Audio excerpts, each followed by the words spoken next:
Hi மகா. நிறைய பேர் கேட்குறீங்க இன்பாக்ஸ்ல எல்லாம், ஏன் இப்போ யூடியூப், ஃபேஸ்புக், இன்ஸ்டாகிராம்ல ரொம்ப அதிகமா ஆளை பார்க்க முடியலன்னு சொல்லி. நம்ம தமிழ்நாட்டுல எல்லாம் கேள்விப்பட்டிருப்பீங்க தண்ணி இல்லாத காடுன்னு சொல்லிட்டு. அது மாதிரி இந்த அருணாச்சல் பிரதேசல தண்ணி இருக்குது மகா, ஆனா வந்து மொபைல்ல நெட்வொர்க் இல்லை நம்ம இருக்கக்கூடிய பிளேஸ்ல.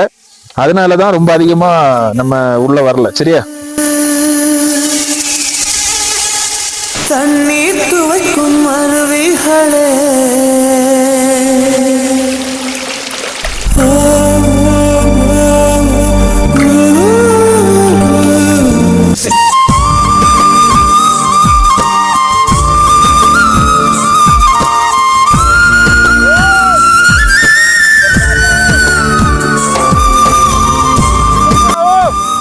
இந்த மாதிரி தான் இங்க இருக்கக்கூடிய பல மலைகளை கடந்து வந்து தான் மொபைல்ல நெட்வொர்க் பிடிக்கிற மாதிரி சிச்சுவேஷன்.